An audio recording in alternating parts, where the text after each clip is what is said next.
Waitressing was one of the best jobs I've ever had in my life. And I always say, Allah la yaqdir, Allah la yaqdir. If everything is taken away from me, I will be the best waitress anybody can ever have. Hayat Allah.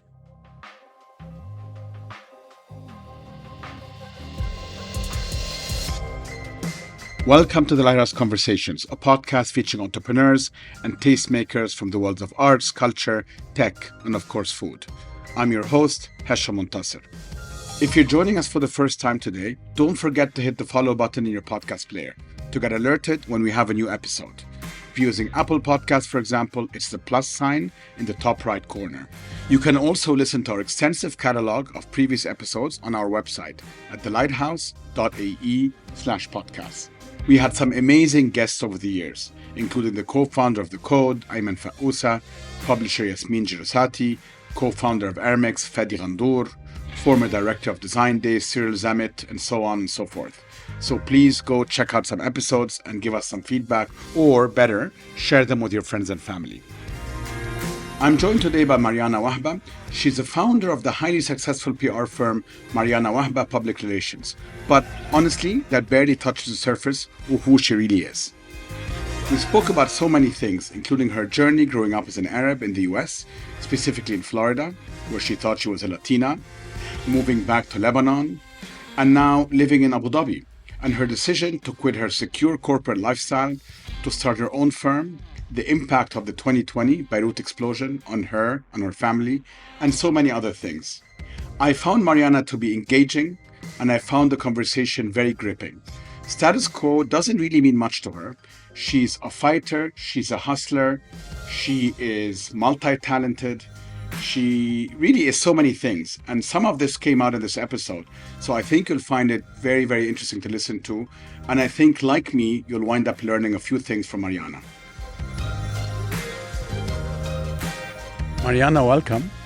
I am so excited to have you here. I am so honored Lab, to be sitting with you. Honestly, as I mentioned earlier, I have been eyeing you as my guest for some time now, ever since I met you actually in this exact room, some time ago, maybe 2 years ago. That's true. And I had heard about you, and then Nahla and some other friends mentioned you, and I was like, I need to get to know her better. I think she's going to have a fascinating story. So I'm glad you're here. Thank you. And I've been eyeing you, as I said, to be my friend.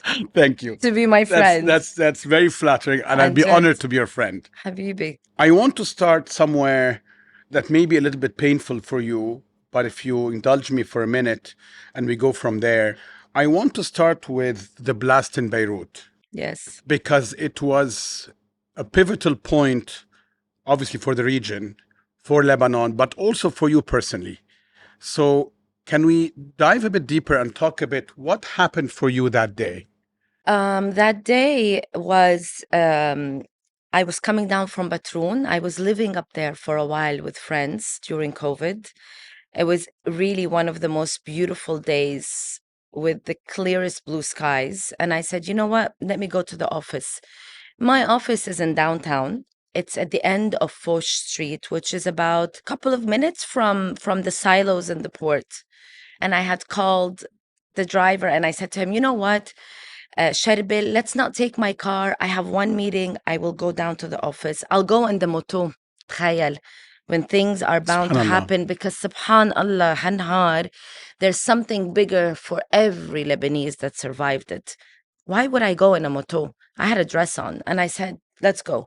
I was in my office and I had a client and Marwa who was working with me. And I'm a very nervous mother. Everybody knows that. My daughter has to call me whenever she arrives, whenever she gets dropped off. And say a bit, she was getting to her friend's house. Yes, mom, did you arrive? Yes, okay. And we heard something. I, for some reason, got up from my chair. I was on the phone with Sophie. I got up and 3 seconds later, the blast took place. Everything was gone. 2 people in our office passed away, Allah yarhamhun. And I ran to my ex-husband's house because I know he has a baby and his wife was at the office.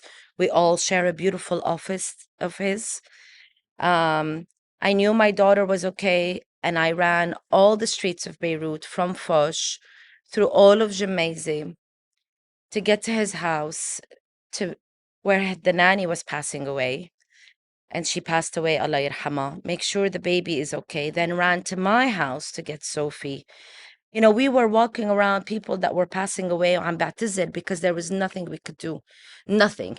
You know, they tell you بيوم الأيام يعني الأم ما بتعرف ولدها. أنا كنت ماشية, I had friends who were hugging me and I would say, I'm so sorry, I have to go to Sophie. We knew that this was, you know, Seismic. this was beyond, this was I thought the whole city was dead. But you know, you live through it. We understood that we had to get our daughter out of the city.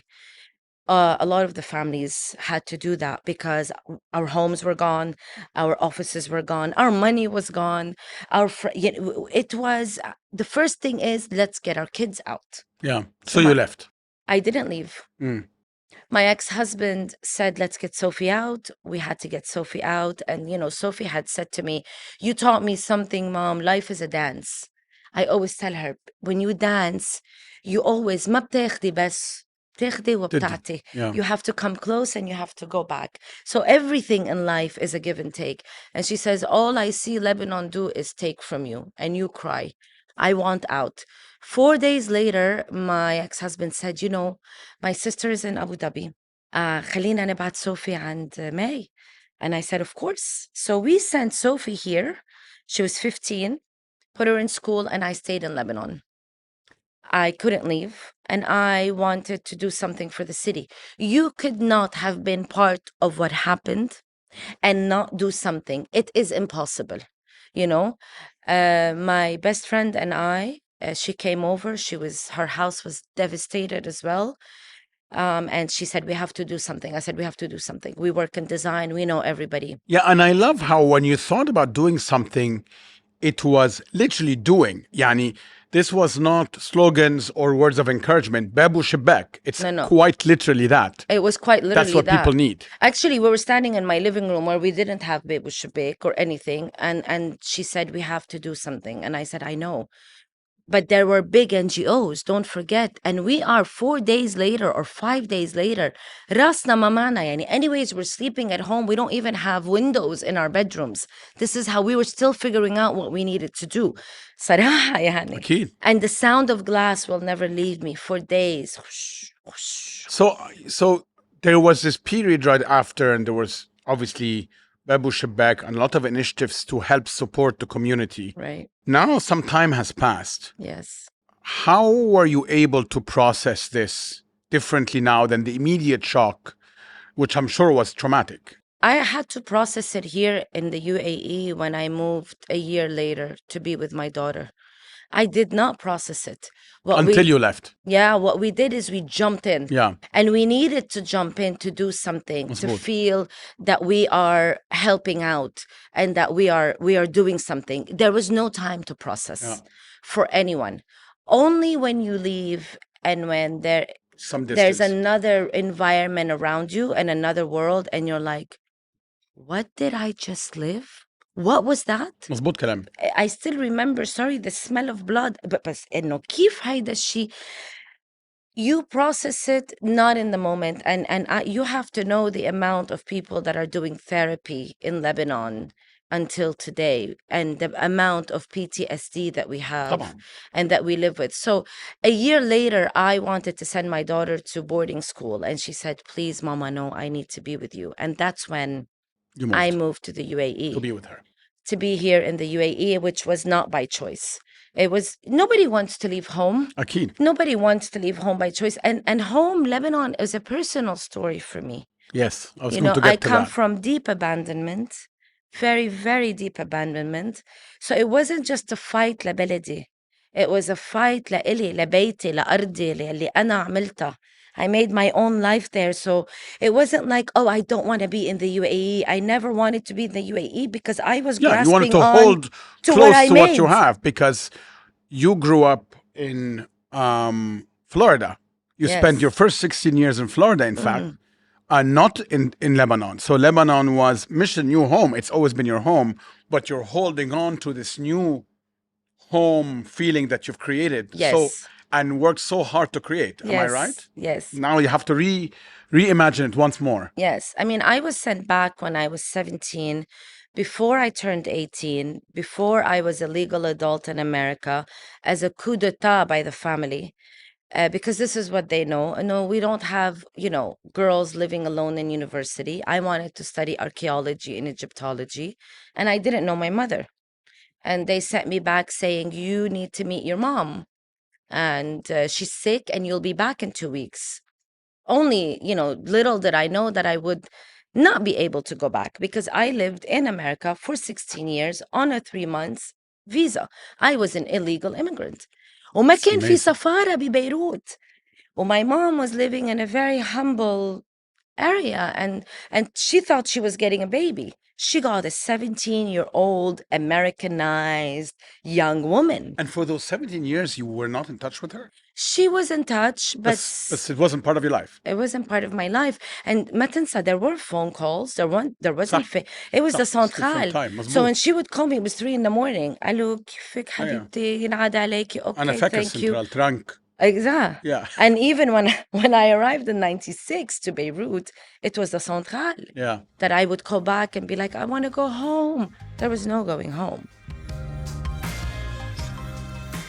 This deep sense of identity that you literally exude, specifically a very Arab identity, which you're very proud of, as you should. Thank you. How did you make that happen for a girl that grew up in Florida? I mean, I'm sorry to ask, but it's very, very unusual. We grew up in a very Lebanese household, very Okay. southern Lebanese. We're from the south. We're from Nabatea. It's one of the biggest cities in the south.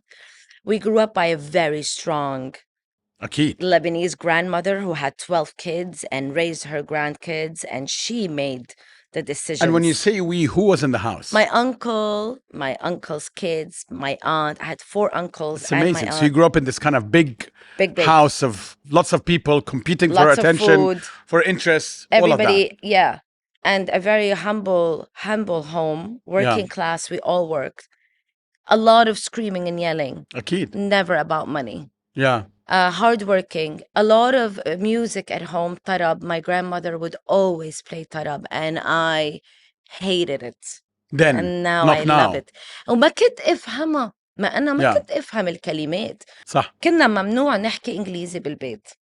She used to say طربوش بيكون وين معلق بإنجلترا ما حرد عليكم. It was a strict household, and it was very, very family oriented. But I was never proud to be an Arab. I was a very Spanish girl. My name is Mariana. I dated Puerto Ricans and Cubanos, and my friends were from Dominican Republic, and I wanted to identify as a Spanish. I did not want to identify as an Arab because I was a minority, صح. and that's how you are there. 100%. And you want to be... You want to float. You want to float. You don't want to stand out. Yes. And then what happened? Because you've shifted like 180 degrees. They sent me back to Lebanon, and I started to understand how much culture I missed out on, language that I missed out on, reading and writing. And, I couldn't go to school because it was private. I couldn't afford it. I worked for DHL for 16 years. I got a job there by accident when I was jogging once. It reminded me of home. They hired me because of my accent. I ended up representing... DHL where? In Beirut? Yes, Okay. 16 years. And then I ended up representing the American embassy for DHL. Let's شوف it. Everything comes, subhanallah. I believe in that. And I believe in his protection and how I could have never been in America again. I ended up representing the American embassy for DHL. تخيل. And I started to understand my language and who I am and what we are. And I wanted to do archaeology and Egyptology. Egypt was very dear to my heart.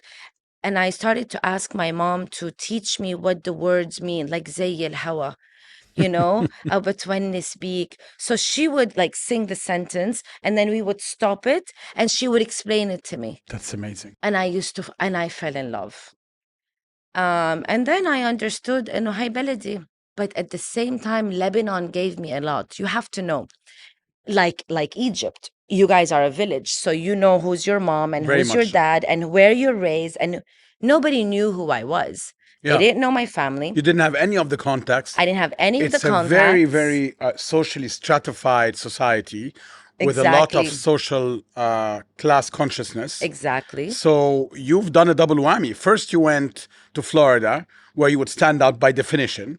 And then you come back to Beirut where you stand out maybe even more Yeah. because now you're an American girl trying to be Lebanese, essentially. Yeah. And I remember when I used to hug people, they'd be like, what? And I'm like, but we hug. Hi, Yeah. you know? Yeah. So how did you make that I don't know. I think it gave me a freedom to be yourself? to be myself without anybody saying, هيدي بنت هيدا Yeah. وهيدي مين Yeah. وهيدي هيك There's وهيدي no كانت. context, therefore you So make up the context. nobody knew. They just saw this American girl that was very bubbly. My personality helped. I worked at DHL. I waitressed at night.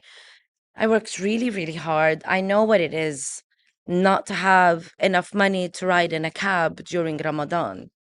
And I'm not, I don't pity myself and I don't feel sorry. It is part of my journey. But I'm also not a hypocrite that I wanted a good life. I grew up in Boca. So my eyesight and my eyes were in tune to beautiful homes and mansions. I was very aware of my surroundings. I wanted a good life. And I worked for it. And when I left DHL, I ended up in PR by accident. And the fact that nobody knew who I was really helped me because I wasn't part of any circle. Yes. I'm still not part of any circle. Yes. I am You all float. over the place. You I float. float. And nobody knew if I was Christian or Muslim because Mariana Wehbe. Can go both ways. Wehbe is everywhere. It could go both ways. It really helped. I got married to a wonderful man that was extremely. He's a lawyer. He used to read a lot. I wanted to be like him, and I used to read tremendously. It was my education. وبلشت أفهم إنه هاي بلدي and I want to have an impact. But this comes from where? From being raised in America. Yeah. America gives you that. I think that possibility and that hope, yes, is very American in many ways.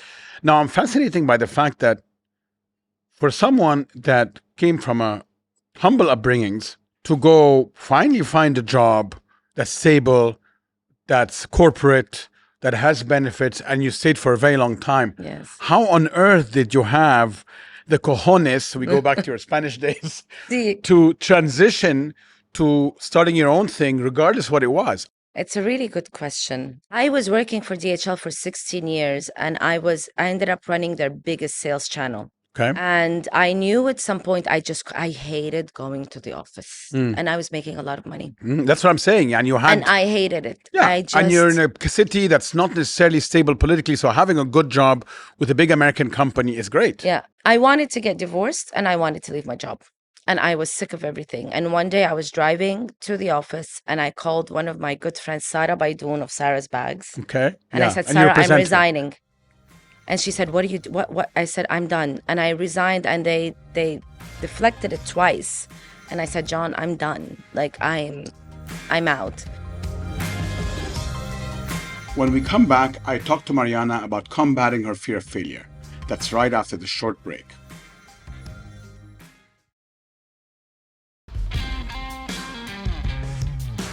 Welcome back. You're listening to the Lighthouse Conversations with my guest, Mariana Wehbe. For someone that came from a humble upbringings, how on earth did you have the cojones, we go back to your Spanish days, to transition to starting your own thing, regardless what it was? I mean, people that are comfortable don't dare do this, let alone you finally earned that stability that you craved, right? Yeah. I wanted to get divorced and I wanted to leave my job. Did you think about it or you just did it? I didn't think about it too much. I think I am. Are we talking now about the job or the marriage? Because no, the marriage took time. Okay. But I also knew I wanted out, even though he is a wonderful man and we are on very good terms. I wanted out. I was really young. I was 23. Okay. And 17 when I started DHL. I was growing into who I wanted to be. And in order to do that, I think a new chapter had to come in. I didn't think about it. I was done with everything. So you left the job without having nothing. Nothing. I took my, alhamdulillah, I took my reimbursement from the Daman, even though they said keep it. I'm like, no, thank God. And I said, look, Mariana, you have 6 months to figure this out. I had an apartment, I had gotten divorced, and it didn't take 6 months. I was having lunch with one of my also best friends, Nadine Labaki, who I say proudly. She was part of this journey. And she said, what are you doing? I said, yeah, I left. And She goes, no, you need to come with me tonight. My sister-in-law works in jewelry. I want you to meet her. And I knew nothing about jewelry, but I knew a lot about sales. Yeah. It started very, very slowly. No education about it, which helped me have the freedom. Yeah. I wasn't following any books. Yeah. There was no textbook to follow. There was no textbook to follow. I followed what I loved, and I had sworn that I would not be a slave to anybody with money. That I would take on people that I truly believed in, because ببين على شكلي وببين على وجهي وببين على الكاركتر تبعي if I am proud of you. Why would they take you on? I mean, here comes this woman who has no prior background in PR saying, I'm going to represent you. Okay. It wasn't like that. It was like, what can you do? And I'm like, oh, do you guys have a website? And they were like, no. I'm like, oh, you need a website. You went organic. Yeah, you need a business card. People, the world needs to know about you. And she was like, what do you mean? I'm like, the world needs to know about you. Look at this beautiful jewelry. And I knew people in the corporate world because I knew very interesting people in the corporate world. And it did start organically. But one of the things that I had asked her at the time is that if I have a magic wand, what would you want to do? And she said to work with Zaha Hadid, to do a collaboration. Don't forget, I come from DHL. What do we do all day? Cold calls. We call people. Hi, I know that you're shipping stuff with Aramex and I'd love to give you a better rate. And people say, no, thank you, and hang up. I get 100 of them a day. I was never afraid of rejection. Yeah. So I said, why don't we email her? And she goes, what are you, crazy? I'm like, I'm sure she knows you. She goes, yeah, she knows the family. I said, what's the worst case? She's going to say no. So we ended up doing a collaboration because of that. And that's when people were like, oh, she's a go-getter. Who is this girl? Yeah. What is she doing? What I find so interesting about your approach to PR is that you seem to assess your clients and the feasibility of their business. I think you kind of understand viscerally that if they grow, you'll grow with them. Yes. But if they don't have a viable business model, which many don't sometimes, Yes. sometimes you have big brands and you look at it and you're like, this thing is going to be toast in a couple of years. You clearly steer clear from Absolutely. this. So you're almost sort of like a life coach / business coach / PR. Psychologist. Yeah, طبعا. Shrink as well. Yeah. Yes. I'm very close to my clients. It's like I own their business without having ownership. And that's how I like to represent them. This is my baby too. Yeah. And if I cannot be an added value to you, or I don't have the knowledge or the experience, I would rather steer off than to also hinder my name. صح. Because, people like you when you're great or when you do well. 100%. And the minute you do something wrong, they turn against you. I cannot afford that. I am still working. I am still hustling. I am still building my life, and I still need something to lean back on. So I still have a fear. I still have Is that fear. what's driving this? Always. Yeah. I have to remind myself sometimes of what I achieved, but always there is a fear. Always. That I might be on the streets again. Do you worry that if you extinguish this fear, that you wouldn't have this hustle and drive? No, I think the hustle and drive will always be there. I would like to extinguish it because I've been through so much that it's like, come on. You want to No, عرفي بقى. No, look, you can get through this, but it comes with a lot of work, we continuously do work on ourselves. Yeah. But I have to say, like one of the women that changed my life is the gallery, Gabrielle and Guillaume, the collectible design gallery. She saw me do charity auctions on stage, which is something that I did and I love to do for free. I always wanted to be on stage. ما في يكون ولا رقاصة ولا بغني ولا شيء. So I found a way to get on stage, which is corporate social responsibility. And I'm a good salesperson, so I'm able to play people and it's good causes. And it's always great causes. So this lady saw me once and said to her husband, I want to work with this woman. A year later calls me, says, I want to work with you, invites me to her multi-million-dollar 27th floor apartment, sits on her sofa and says, I want you to do my PR for my gallery, a collectible design gallery. Mind you, ما بحياتي سامعة شو يعني design ولا collectible design ولا بعرف شو يعني هالدنيا. I wasn't exposed to it. Yeah. My dining room table is a $700 vanillion اللي to me was like the thing. خلاص, it was like a Gabriella Crespi, and I still own very proudly. And she said, I want to work with you. And I'm like, no. No. And why did she want to work with you? She saw something in me on stage. Yeah. I had 85 people on my database. 85. She said, I want you to do my PR. I said, no, I'm not the right person for you. I don't know anything about design. She said, send me an offer. I said, no. 3 times. She said, send me an offer. And one day, somebody said, send her an offer that she's just going to say no to Mariana. Some crazy number, which I did. And she said, okay. It was the only email I received. I represented her for 6 years. And one of the reasons I sit here today is because of this woman. She actually came in. I said, how am I going to do your PR? She said, sit down, open your laptop, write these names down, and I'm going to leave and come back tomorrow, and we're going to do this for a month. Let's go. Gabriella Crespi, Felix Agostini, Claude Lalin, Lynn Vautrin, Jean Royer, and you're going to read about them. And when I come back tomorrow, we'll talk about them. People like her have come into my life over and over and over again. And that's why I tell you, Allah Hamine, because they changed the course of my life. And she introduced me to the world of design. And she educated me. And you never looked back. And I never looked back. And it's one of the biggest things that I do now, because a woman said, I'm working with her. And you're about to launch a design fair, effectively, right? In Beirut, inshallah. We are postponing it to March, yes. Yeah. I mean, really, that's quite something. I have to say, to put it mildly.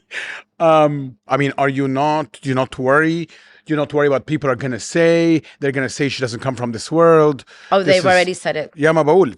This does not, especially in a place like Beirut, which, design has a history there. They've already said it. Does it affect you? It affects me. I'm human. I'm a woman. I'm very sensitive. I work with my sensitivities, of course. But I have learned to cultivate a very, very powerful friendships that are للموت. So that shields you from that this. that I lean on. But yes, when I started, a lot of people said إنه مين Mariana Wehbe لا تعمل design week. First of all, design weeks are done by business people. صح. Let's start with that, not creatives. Second of all, مين أنا? But why didn't you get up and do it? 100%. Why haven't you gotten up and said, we need something in Beirut? And now 2 young girls, Sa'al Design, came to my office and said, we really need a design week. We miss it. Mariana, why don't you do one? I said, I'm going to make nothing from this. I live in the UAE now. And they said, please. And I said, تعرفوا شو, let's do it. I spoke to the girls in my office and I said, do you want to do a design week? They said, yes. I said, let's do it. What are we going to call it? We. I said, let's call it we the people. We the ones who keep coming back. We are the ones rebuilding, because it is always about the we. And yes, we got backlash. We even got backlash from designers saying, why should we pay a participation fee? And it took time for people to see the drive behind this. So yes, I'm afraid. Yes, I get hurt. Yes, not everybody wants you to be successful. And yes, people come up and say, ليه هي مش أنا? But you know what? They didn't do it. I get up every day and I say, this is noise. Mariana, this is noise. It's noise. It's noise. The good and the bad. Yeah. The good and the bad. The good, I say, كتر خيرك يا Allah, and I say thank you. And if I've inspired you and moved you and you felt something through me, كتر خير Allah. And if I haven't, it is noise. It is noise. Keep going, because those who matter are the ones around me. If those who have impacted my life came and said to me, Mariana, شو عم تعملي? I will stop in my track. But that's part of the fight. And I'm a fighter. I think status quo doesn't mean anything to you. I don't think you've ever been part of the status quo, and therefore, for you to throw out an existing order and move to something else is nothing, because I think you've never been part of an order necessarily. No. It comes very naturally to you. I mean, it's honestly fascinating, because most people are part of, a pretty fixed, especially in cities like Beirut and Cairo, and that have long histories, right? في order socially, في hierarchy, في system معين, who does what. People don't go out of their lane. No. And you're kind of just meandering all over the highway. with a lot of love, but also Well, I'm saying this with love and admiration. yes, but I do it with a lot of love. I think your energy and your love transcends that. I'm somebody that loves life. I like to dance and I like to hug and I like to sing. أكيد كتير ببكي وبعصب. I will stand in your face and tell you, hey, what is your problem? Like, you know, and I've learned, and not everybody is going to like me. I've learned that. I've accepted that. The other thing is, you know, waitressing was one of the best jobs I've ever had in my life. And I think it Why? teaches you so much. It teaches you to deal with the generous. It teaches you to deal with the stingy. It teaches you to deal with somebody that doesn't even look up at you when he is ordering, that doesn't even see you. Yeah, you're not seen. And you are not seen. And I know what it's like to have someone not look at me and also look at me. And I always say, Allah la yaqaddir, Allah la yaqaddir. If everything is taken away from me, I will be the best waitress anybody can ever have. Hayt Allah. But see, this keeps coming back. So there's this fallback. Yeah, you're joking, but you're not. Fawaz, you know, I think there's still that preoccupation with sort of, you know, what if this all goes away? My daughter is safe. Kattar khair Allah for alhamdulillah. life. I have an amazing ex-husband, and I know no one will ever leave me, and I know I'm not going to be there. But if I am, you will see me here, and I will run the show for you, and I will do fantastic. it Can't proudly. wait. And I hold them with this, and I know how to put it down. And it teaches you also the emotional contact when somebody, you have to be emotionally intelligent. لتعرف الكلاينت اللي عابل يحكي معك, that wants to have a conversation, and the client that doesn't, and the client that wants you to remember his name, and the client that wants to be discreet. It teaches you so much. And I learned that from waitressing, and that helped me maneuver my way. You have built an extraordinary network across the Arab world, not just in Lebanon, not just in the UAE, in a lot of places. You clearly don't shy away from venturing, you know, into different fields. Would you consider that being the biggest asset in terms of building your business, a PR business specifically? Or what is driving this growth and confidence that you have? Education. About your clients or about everything. I want Everything. to be constantly Curiosity. educating myself. I've never learned, you know, I've never had the privilege to talk about art. Now I'm educating myself about it. I just acquired the biggest sculpture for a Lebanese artist for the UAE that has just been installed in Jubail Island, in the city I was born, in Abu Dhabi. Wow, amazing. And I knew nothing about art. And really, it came naturally where I told these guys, we need to cultivate art in your community. It brings peace. It also brings a value to your community. Energy. It brings value to your city. And the city cannot just be cultivating art through the governmental sector. It has to trickle down. And this didn't come from knowledge. This came from looking at Beirut. No, أنا وين بشوف art? I see it everywhere. I in Egypt, or, you know, these cities that are older, because this is a young city. So for me, it's education. And I believe everything leads to something. If I have the hunger to still learn, وجرب, and to be an added value, I will venture into it. And I believe what I'm doing now in Abu Dhabi is a little different from my PR. How you know? so? I mean, I'm working with developers, one of them proudly Jubail, to integrate their arts community like we did last year with the design in their villas. This year, we're integrating their public art program. I'm not a curator and I'm not that, but no, it came my way and I'm like, yes, we need to have sculptures. But that's my point. I don't think you look at it as curator. You don't look at these boxes. Everything will lead to something. It's this dance like you talked about earlier. Yes. So if you take some and you give some, and that's sort of how you... I'm a facilitator. Yeah. Because when you hustle, I love the word hustle. It makes me feel so cool.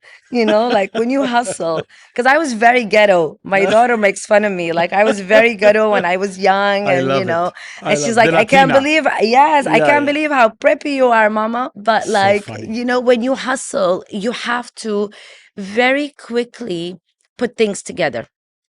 Okay? This person with that, this with that. You have to for your survival. Yeah. I've done that for so long that I have been able to do it in business now. It is no longer hustle. It is, I look at you and I'm like, oh my God, you need to meet. I need to introduce you to Abdullah because he does this and you need to meet her. And I think, oh, yes. And this is how my brain works.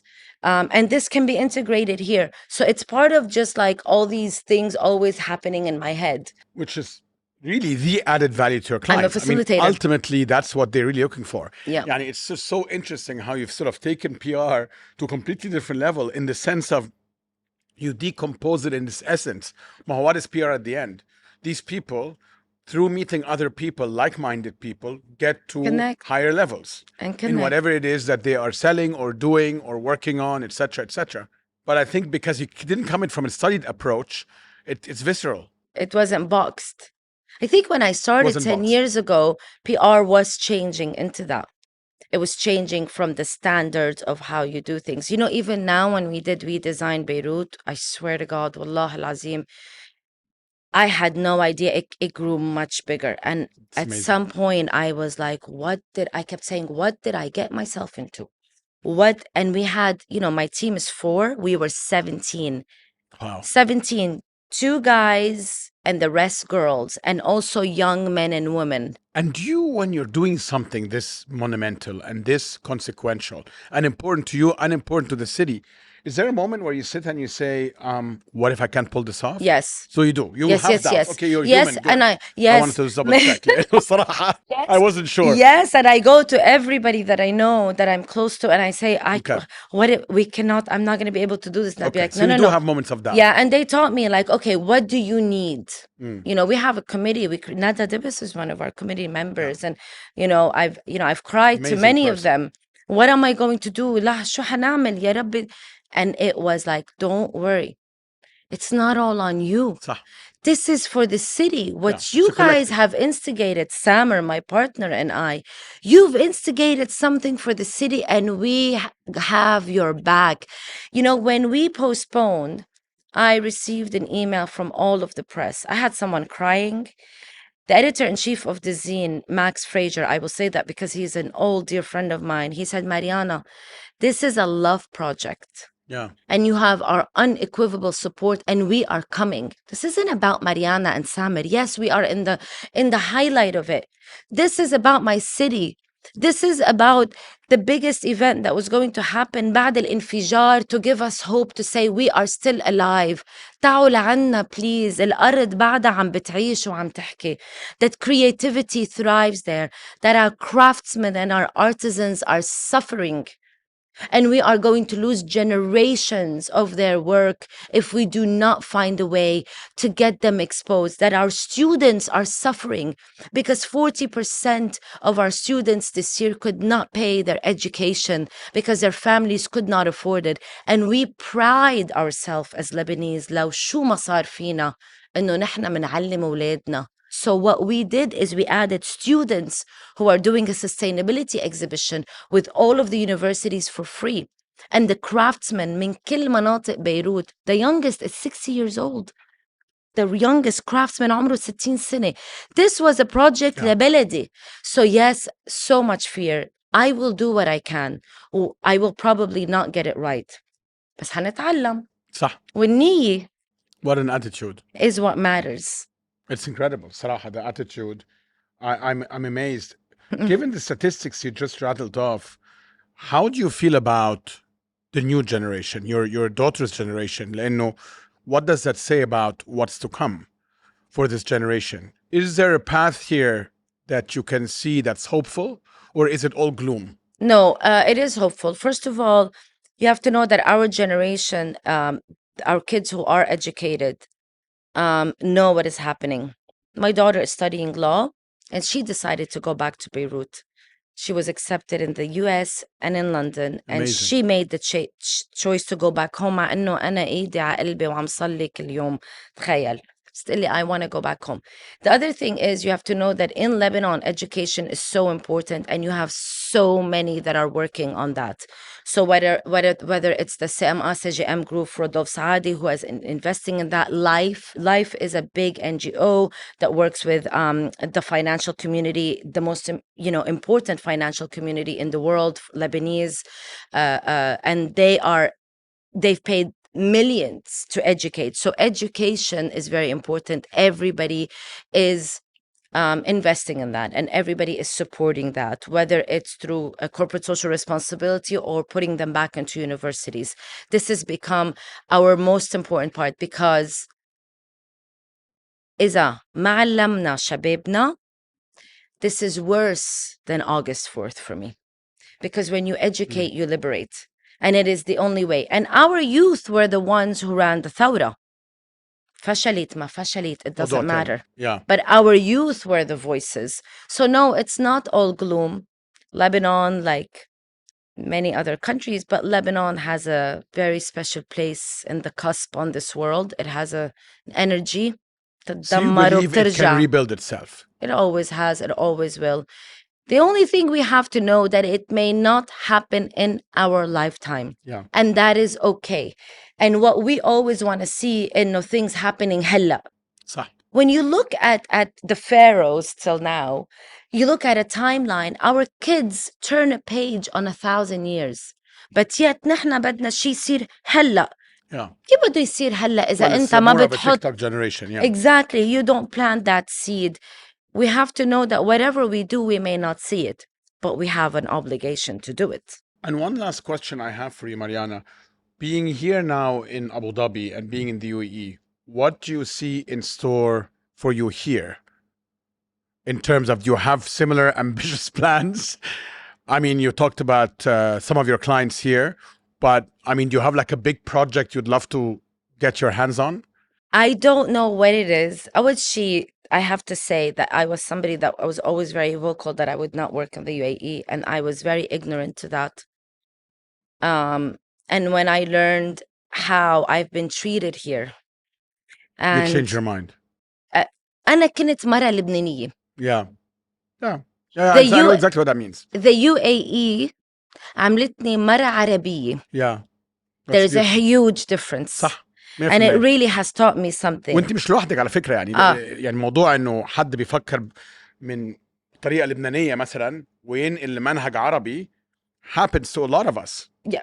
I know, كذا, it's Disney World, but it's not. Yeah. It's a place that holds everybody with dignity. صح. I remember when I arrived with Sophie and they were holding white flowers. ما بنساها كل حياتي. Like, this is not something you forget.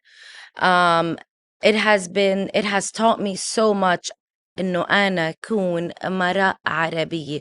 وإذا هلأ مش وقت بلدي, it doesn't mean إنه أنا ما في أعطي بلد عربي and I say this again because I would not do this anywhere else. نحن ربينا إنه لازم نحكي إنجليزي وفرنساوي ونتعلم برا because that's class. I think what's class إنه أنا أقدر أقول جملة بكاملة بعربي وبطريقة مسقفة. That is class. صح. أنا متفق معك. So in Abu Dhabi, I found my home where I was born, funnily enough, and I've come full circle. It is my choice to be here. I would love to work with developers more. I would love to bring color, and I would love to bring art, and I would love to bring design, and I would love to bring, a lot of like the events we did for Jubail. Yes. We had 1,200 people show up in Abu Dhabi saying, please do more of this. أنا متفق معك. For the community. Yeah. I'm not trying, أنا ماني Louvre, and that's not, but I would love to do things for the community. Projects. I think the community-driven events, yes. That's what we need. Yes. In the whole UAE, whether it's Dubai or Abu Dhabi or elsewhere. Yes. And I'm متفق معك because there are all these communities that have built here that made this their homes, including us. And we need to weave the social fabric of these communities. Absolutely. I think that's upon us. I mean, this podcast is a testament to that. Yes. I'm Egyptian, you're Lebanese, and we're sitting here in Abu Dhabi talking about this for a reason, right? But we have common causes, common themes, and common interests. And communities that want to be part of it. And a community that welcomes you to be part of it. مظبوط. And you can build something here. And you don't feel like a minority here. You don't feel like a minority here. I don't feel like an immigrant. I am an immigrant. I left my country out of, my situation. Yeah. You're not the only one. I don't feel that here. So I truly care. I do not have a lot of projects. I have a few small projects, but I know things will come my way. Inshallah. And I know, inshallah, and I know I will meet people but I sit with a lot of peace, and I know that there's something very, very beautiful about Abu Dhabi that we have to respect as well, and we have to align with, and we have to give back to. So I hope I'll be able to do that. I really do. Mariana, what a story. Thank you. Honestly, it's been such a pleasure and eye-opening for me. And there's so much, even though I tried very hard to do all my homework, so much that I didn't know that I've learned about today. So inshallah, the beginning of a friendship as well. So if you are eyeing the friendship, I'm noting you on that. You have it for sure. You have it for sure. Thank you very much. Thank you for having me, and thank you for this beautiful space, really. Thank you. Thank you. جد. بوجودك معنا. Thank الله you. يخليك.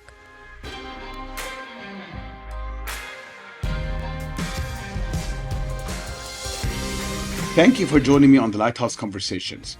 I'm Hashem Montasser, and we're produced by Chirag Desai. You can connect with us on Instagram at the Lighthouse_podcast for behind-the-scenes videos and more. Also, listen to all our previous episodes in your podcast app or at thelighthouse.ae/podcast. We'll see you again in 2 weeks.